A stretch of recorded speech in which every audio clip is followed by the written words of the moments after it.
Everybody was ready to count Carmelo Anthony out, except for the true Carmelo Anthony supporters.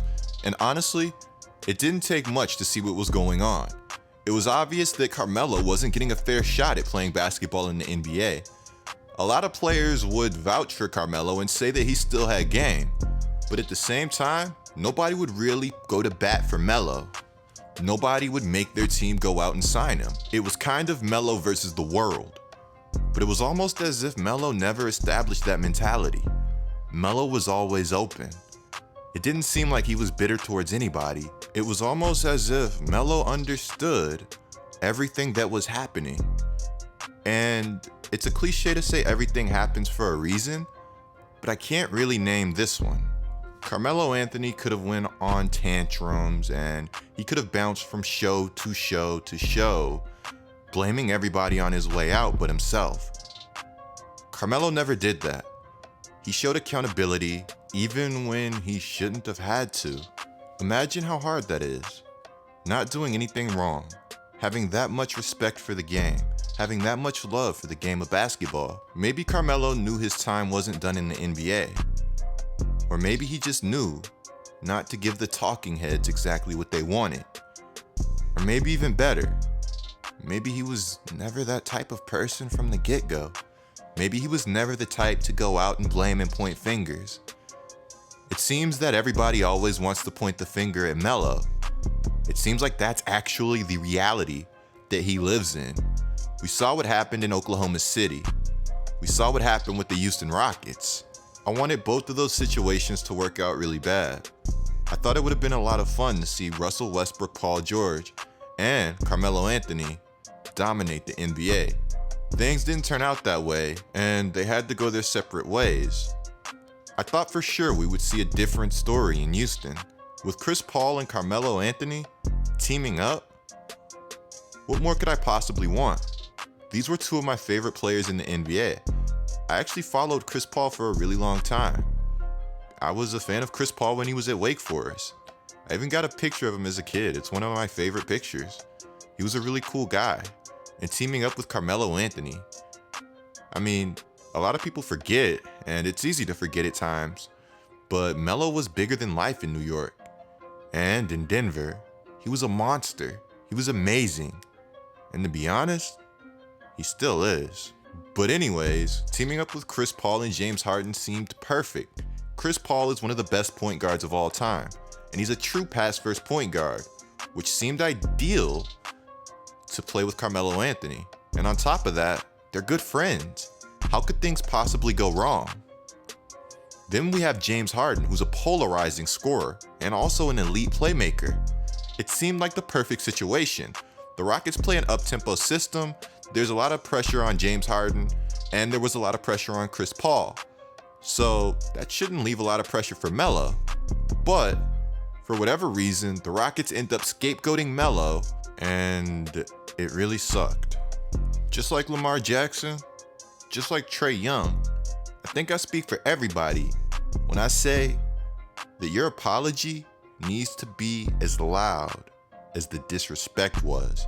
This video we're going to be talking about how Carmelo Anthony is saving his NBA career even though he should have never had to. But before we get into that, be sure to subscribe and turn on notifications, guys. You will not want to miss another GETLIKECOOP video, and that's facts. Also, guys, I'm trying to go full time, so be sure to subscribe. I'm trying to get to 200,000 subscribers to bring you guys daily content. I appreciate all the support so far and everybody supporting the channel. You guys are amazing. I've been getting some good video requests. I told you guys, suggest the video you want to see down in the comments below, and I still mean that. I'm still looking at your comments, deciding on my next upcoming video.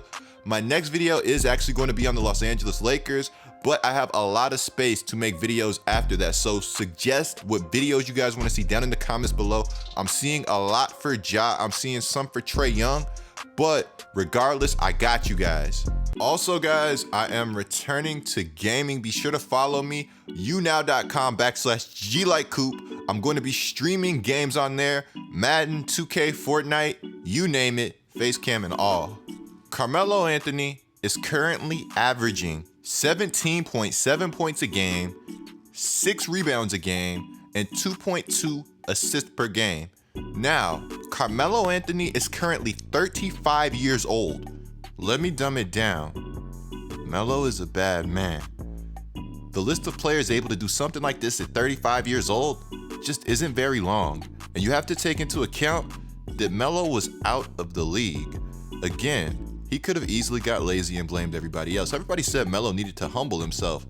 People like Jalen Rose were constantly saying that Melo needs to adapt, but he was chill throughout the whole process, and I cannot stress that enough. You can blame people for what's going on in your life, or you can try to work with what you have to make a better situation for yourself and stay ready like Carmelo Anthony did. I covered Carmelo a lot this offseason with the training, and you guys know I go hard during my offseason videos. I kind of pride myself on that.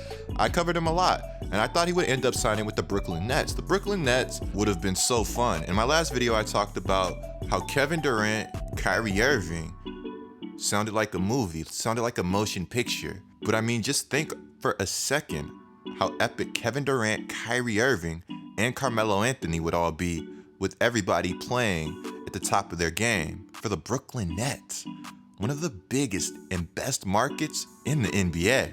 The Nets GM said that he really liked what Melo brought to the table, but at the end of the day, the Nets didn't end up with Melo, and that was really disappointing. But during this time, it was obvious that Carmelo Anthony still had a lot left in the tank. Most of my off-season predictions and hype videos have been somewhat accurate. I can think of a few misses, and I might go over those in another video. But back to Carmelo Anthony. Carmelo, to start this NBA season, to start his NBA season, he didn't exactly have the hottest start. He started off against the New Orleans Pelicans, who are one of the worst defensive teams in the entire NBA. It would have seemed like he couldn't have picked a better team to start against, but the Pelicans had an emerging Jackson Hayes, who's become one of the better shot blockers in the league, and they also guarded Carmelo Anthony with Kenrich Williams, who a lot of casual fans don't know is a plus defender, and analytic guys love him because he's a monster. He makes teams a lot better in ways that you might not expect. To add to that, the Blazers threw Melo right in the starting lineup.